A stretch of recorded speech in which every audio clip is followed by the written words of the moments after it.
Hi everybody, thank you for watching. In this video we're going to show you how to create a Google form, which I know for a lot of you is an old skill at this point. But hopefully we can show you something new by then showing you some exciting new features with Google Forms that can provide immediate feedback to both the students taking the form or using the form and the teachers evaluating that data. One of these features even allows you to provide immediate support to students once they've identified the areas they need help with. Before we get to the actual Google form, let's just take a quick look back at the lab rotation model to remind ourselves how this all relates. So whether you're providing direct instruction to the students, maybe implementing some sort of a do now or an exit slip, we gave you some strategies for that, or whether the students are learning totally online, you're going to need some way to keep track of what they know, to formatively assess their knowledge at that time. Whether that's planning for the next day's lesson, the next rotation into the learning lab or out of it. Especially here during the online learning, the students need to know that they can only advance when they've mastered a particular skill or whether they've demonstrated they know the content, and they need some tool to know when they've mastered, and you need some tool to know that as well. So hopefully what we're going to show you here today will help with that. So we're going to start this process from your Gmail inbox. That's how most of you would probably do this. Go up here to the little icon that lets you open up the Google Apps. Click. Some of you might have the Google Forms as one of these immediate options. I do not, so I'm going to click More. There it is for me. If you don't have Google Forms here, you'll click on Even More from Google, and you should be able to search and find it from there. But once you find it, click to open, and we'll get started. So next you should see this screen. You can click here to start a blank Google form traditionally, or you might actually have the option to make it a quiz right away. Now this is where all the exciting new options are for teachers, so you can just go ahead and click that if you want. If you don't see that option, you can do the same thing from the blank form by clicking. It starts your form off just like you're probably used to seeing, but instead we're going to make this a quiz by going to Settings, clicking on Quizzes, and sliding this bar over to make this a quiz. Now we've got some other important options to consider here in this window. You can choose for the students to immediately see their grade after they hit submit, or you can choose for them to see their grade later after you review it. Now for this purpose, I want them to see how they did immediately, so they know whether they get it and can move on, or whether they have to go back and redo the work, or at least learn that content in a different way. You can also choose what the students are able to see. They can see which questions they missed, they can see which were the correct answers, and they can also see point values. I want them to know the point values. I also want them to know which questions they missed, but maybe I don't exactly want to show the correct answers because I want them to figure that out. You can adjust those settings as you see fit, and when you're done, click Save. So probably the first smart thing to do is go ahead and title the form, maybe give a description with some brief directions for what you want them to exactly do and how the whole thing's going to work. So I've skipped ahead and put in some of those things. Notice my directions. You want to pay a lot of attention to this, and it's going to depend on what you want this quiz to do and how you want it to function in your lesson. My statement here says you must score 4 out of 5 points or better in order to move on. If you do not achieve this score, consult the extra resources provided and try again. That's because for me, I want my students to be able to take this quiz as many times as possible until they have mastered the content. So you may want to include a message like that if that's what your quiz is going to do. If you want this to be a real quiz that counts as a score and is a one-time deal, then you can put that in the directions as well.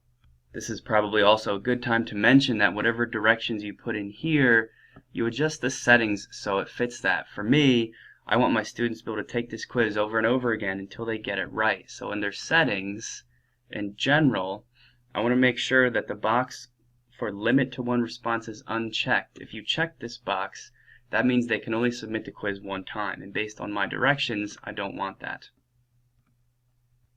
The next stage of this is to go in and add questions. If you've never done this before, it's very simple. Type the question here. You can edit all kinds of different types of questions: short answer, paragraph, multiple choice. In this case, for me, multiple choice is going to be easiest, and you just type in as many different options as you want for answers. So I've skipped ahead here and typed in just a simple question. The next step is, because we made this a quiz, we need to tell the Google form which of these answers is the correct one. So to do this, you click on Answer Key. It kind of changes how the question looks. And for 5 plus 5, of course, the answer is going to be 10, so all you do is check that box. It should highlight it in green, and now the form knows that 10 is the correct answer. You can also have multiple answers selected as correct, and you just click as many as you want to be considered correct. For me, of course, that's just going to be this one. Here you can also adjust the point value of the question to whatever you like. I want each of my questions to be worth just 1, so there's an equal weighting, so I'm going to leave that at 1. Now that by itself is really nice for a teacher, so you know, so the Google form is grading for you, or because of the option I selected at the start, my students will know as soon as they take the quiz whether they got it right or wrong. But here's the best part about this new quiz option. If you click on Add Answer Feedback, you get to choose what type of feedback the students get when they give an incorrect answer for a question or when they choose the correct answer for a question. So maybe for correct answers, we'll check that first.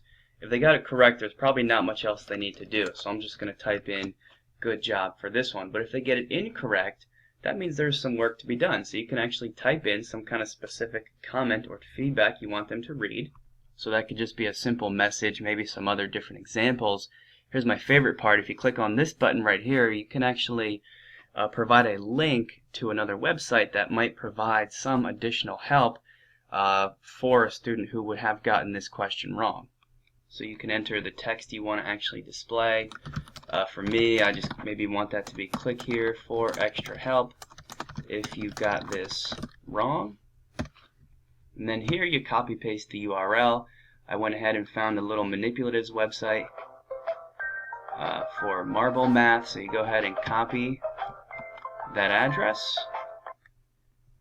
go back to your Google form, paste in the link, and make sure you click the add button right here, and then when you're all done, you hit save. To check to make sure you've done everything properly, scroll down beneath that question and you should see listed the feedback for the correct answer, incorrect answers, and the link you just added in. Once you're satisfied with that question, you probably want to add some more questions. Simply click the little plus sign right here for add question, and it puts another one beneath, and you can go through the whole process again until you're happy with the quiz you've made. Now let's just say I'm done with this and I'm ready to send it out or post it somewhere, but before you do that, it's always a good idea just to click on settings one more time to make sure you're happy with this quiz. So we'll go ahead, click settings. It's usually helpful to restrict this to only Hopewell Valley. You probably want to collect their email addresses so you know which students are submitting which responses. Remember to decide, do you want to limit to one response or do you want them to submit multiple times? Down at the bottom you can check if you want them to edit after submitting. You probably don't want that. You can also choose for the students to see a summary of all the responses. I don't see a particular value for that, but maybe you can think of one where that might be helpful. When you're done, you click Save.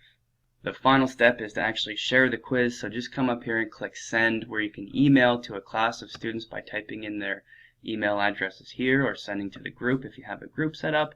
Maybe more helpful is Google automatically gives you a link that will directly take anyone who clicks on it to this Google form, so you can post it on a website that you have set up, or maybe even in a document that you're pushing out to the students via OnCourse. So you can just copy that link and paste it in wherever you need the form to go. That concludes this video. Thank you for watching. Now go blend something.